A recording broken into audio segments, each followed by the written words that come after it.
1897, um cientista inglês chamado Joseph Thomson conseguiu quebrar o átomo e observar os elétrons, descobrindo assim a primeira partícula elementar. Essa sim, indivisível. Elementar, minha cara. Exatamente, Marina.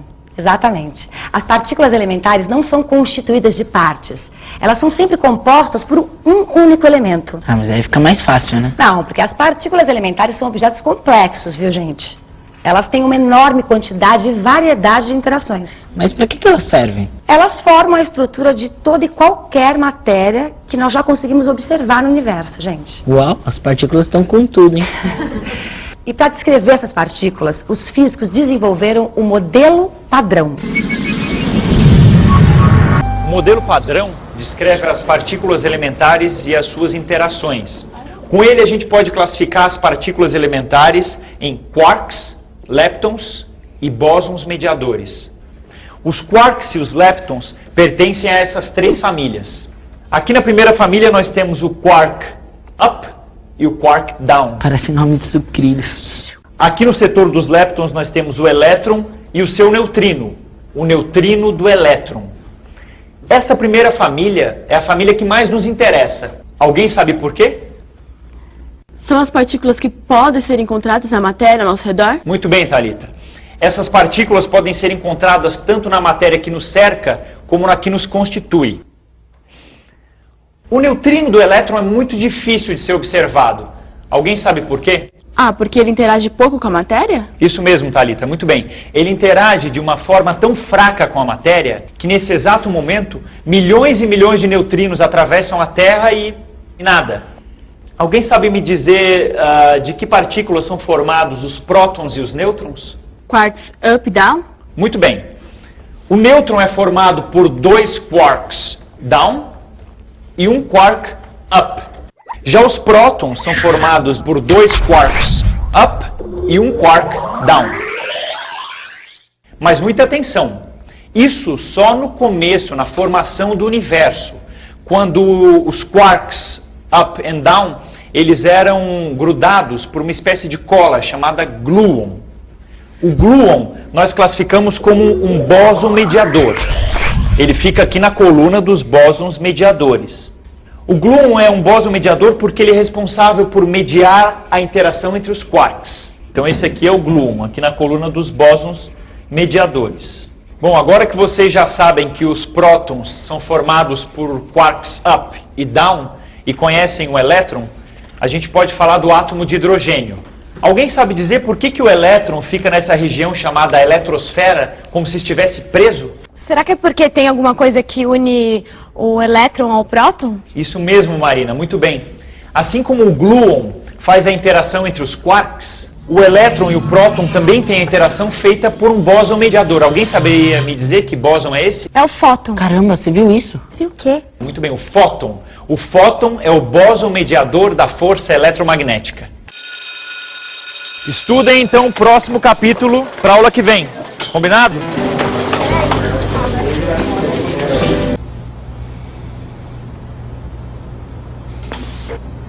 Para entender a origem do universo, antes você precisa conhecer duas coisinhas: o modelo padrão das partículas elementares e a interação que existe entre elas. Modelo padrão até na TV.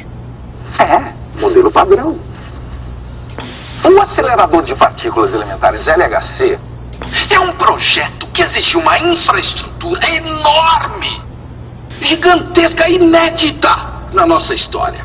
Os cientistas tiveram que criar novas tecnologias para poder processar a imensa quantidade de dados gerados pelo LHC. A European Data Grid é a maior rede que já existiu, conectando centenas de milhares de computadores pelo mundo com uma velocidade da ordem de 10 gigabytes por segundo.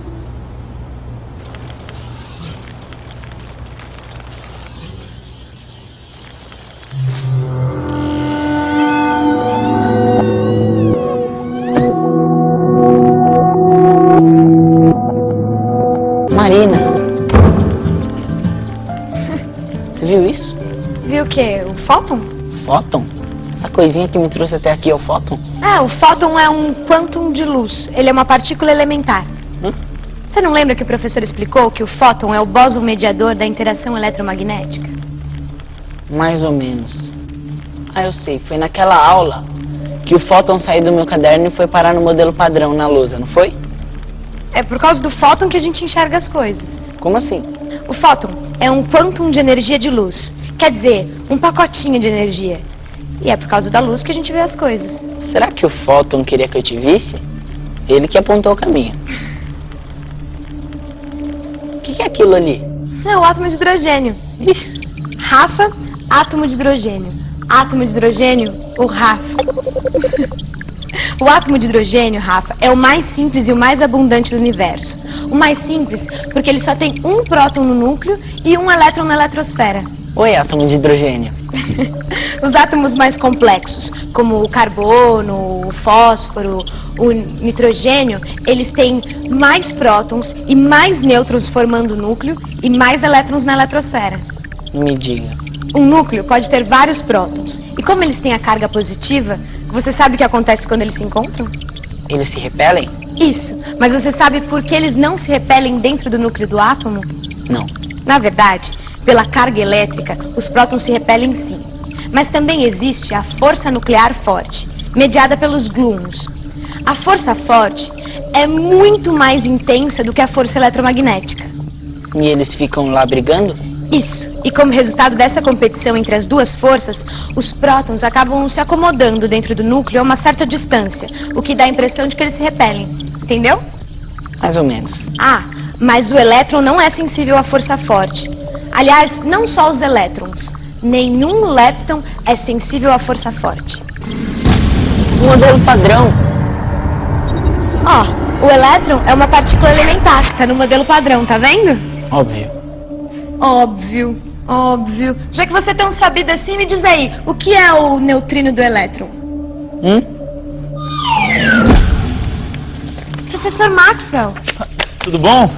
Tudo, que bom que você está aqui, a gente está com uma dúvida. Diga. O que é neutrino do elétron? O neutrino do elétron é a partícula elementar que acompanha o elétron, na família dos leptons do modelo padrão. E os leptons são os que não são sensíveis à força forte, não é? É isso aí, Rafa. E os outros leptons? Existem 6 leptons. O elétron e o seu neutrino formam a primeira família.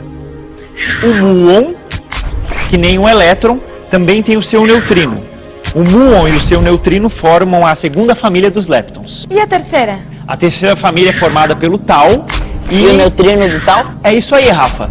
Assim como o elétron tem o seu neutrino, o muon também tem o dele, nada mais natural que o tau ter o seu neutrino. Física também é simetria. Ô professor, mas as partículas não se parecem nada com essas figuras aí. Não, claro que não. As partículas são de natureza abstrata. E a gente faz a representação através de equações muito complicadas, numa linguagem matemática bem sofisticada. Ai, ai. Mas professor, as partículas são meio tremidas, não é? É que no mundo subatômico você tem que levar em conta o princípio da incerteza. Eu tô bem incerto quanto a isso. O mundo microscópico tem leis muito diferentes do mundo macroscópico. O princípio da incerteza diz que é impossível saber com precisão absoluta a posição e a velocidade das partículas. Por isso que quando a gente tenta localizar uma partícula, a gente não consegue saber exatamente a velocidade dela. É isso aí, Marina, muito bem. Bom, o setor dos leptons já está completo. Vamos completar o dos quarks? Vamos lá. Esse é o quark up e esse é o quark down. São eles que formam o próton e o nêutron, não é? É isso aí, Rafa. Os prótons são formados por 2 quarks up e 1 quark down. E o nêutron? O nêutron é formado de 2 quarks down e 1 quark up. É por isso que existe uma pequena diferença de massa entre o próton e o nêutron. Eles fazem parte da primeira família dos quarks. Além do quark up e do quark down, que formam a primeira família, nós temos o quark estranho e o quark charmoso, que formam a segunda família dos quarks.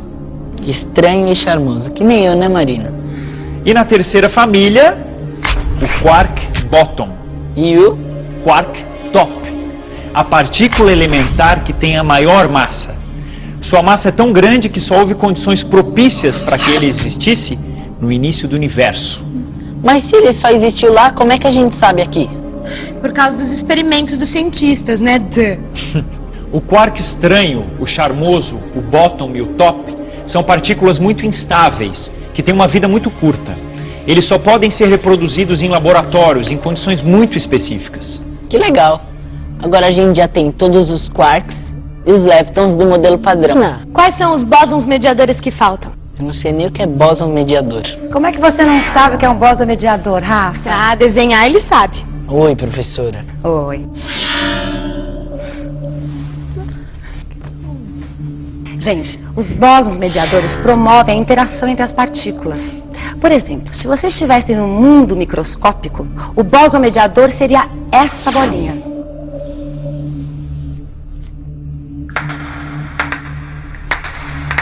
É ela que faz a interação entre vocês. Um dos bósons mediadores que existe é o gluon. É como se os gluons fossem uma espécie de cola. Os gluons são eles que unem os quarks up com os quarks downs para formar os prótons e os nêutrons. E eles formam a matéria. Os prótons e os nêutrons formam os núcleos dos átomos e os átomos formam a matéria ao nosso redor. Os gluons são as partículas intermediadoras da força nuclear forte. E chama forte porque é forte mesmo? Essa força que une os quarks é muito poderosa, tanto que ainda nenhum quark isolado foi observado. Eles só existiram assim livres no universo primordial. Que louco isso. Olha, os quarks fazem parte da matéria e os antiquarks da antimatéria. Como assim? Olha, no início do universo, a matéria e a antimatéria foram formadas na mesma proporção. Aí não se sabe bem porquê, mas com a evolução do universo, a antimatéria foi suprimida. Ah, agora entendi. E hoje, o nosso mundo ele é formado essencialmente de matéria. Mas a antimatéria permeia o mundo nas reações subatômicas. É incrível tudo isso, professora. Não é? Olha, a formação de um quark com um antiquark se chama meson. Meson? Existem vários tipos de meson. Um deles é o meson pi. E um dos responsáveis pelo descobrimento desse meson pi foi um físico brasileiro chamado César Lattes. Que orgulho, hein? E quais são os outros bósons mediadores? Ah, esse aí é o fóton. O fóton é a partícula intermediadora da força eletromagnética, que é a força que existe entre as partículas carregadas eletricamente, como o próton e o elétron no átomo de hidrogênio. O que aconteceu? Os fótons. Gente, não se esqueça. Os fótons são os bósons mediadores da força eletromagnética. E o gluon é o bóson mediador da força forte. Mas tem também a força gravitacional, não tem? Claro que tem. E tem mais alguma? Tem a força fraca. Olha, todos os fenômenos da natureza são regidos por essas 4 forças. A força forte, a força fraca, a força eletromagnética e a força gravitacional. E o que é força fraca? A força fraca é responsável pelos fenômenos radioativos. E qual é o bóson mediador da força fraca? Na verdade são 3. É o bóson W-, o bóson W+, e o bóson Z0. Agora todas as caixinhas estão cheias. Mas e a força da gravidade, professora? É a força de atração entre 2 porções de matéria. É por causa dela que a gente não sai voando por aí, Rafa. Porque rola uma força de atração da Terra pra gente e da gente pra Terra. Olha, Marina, eu preciso te falar uma coisa. Também rola uma força de atração entre eu e você. Professora, mas rola uma força de atração do Sol pra Terra? A força gravitacional existe entre o Sol e a Terra e entre a Terra e o Sol. Viu, gata? Rafa! Bom, gente, voltando às partículas. Além do gluon, do fóton, dos bósons mediadores W+, W-, Z0, existe um outro bóson, só que ele não é mediador. É o bóson de Higgs, que é o tesouro que os cientistas precisam descobrir. Por quê? Porque segundo a proposta desse cientista inglês, o Peter Higgs, essa partícula seria responsável por dar massa a todas as outras partículas. Como assim? Acredita-se que nos primeiros instantes da criação do universo, as forças estavam todas unificadas e as partículas não tinham massa. Não tinham massa? Mas massa não é aquilo que a gente pesa? Não, massa é a quantidade de matéria e energia. E o que nos interessa é saber a origem da massa. Mas voltando à origem do universo, quando a força fraca se separou das outras, os seus bósons mediadores entraram num campo, o chamado campo de Higgs, e aí ganharam massa. Nossa, interessante. Mas o fóton, por alguma sutileza, permaneceu sem massa. O modelo padrão agora está completo. A parte das partículas, sim. Agora falta a parte das antipartículas. Gente, assim como existem os leptons, existem os antileptons. Por exemplo, um dos tipos de lepton que existe é o elétron. E a carga dele é negativa, certo? Certo. Então, a antipartícula do elétron é o antielétron, ou conhecido também como pósitron. Ele é igualzinho ao elétron, só que a carga dele é positiva. Bom, dos antiquarks a gente já falou. Existem antibósons também? Olha, dos fótons e dos Z0 não, mas dos outros existem sim, Rafa. Parece que na física subatômica as regras têm suas exceções, né? Olha aqui, galera. Bom, gente, olha, eu vou indo. Tchau. Tchau, professora. Bom, agora que a gente aprendeu tudo sobre o modelo padrão e suas antipartículas, bem que a gente podia pegar aquele cineminha que eu tô te convidando desde o Big Bang.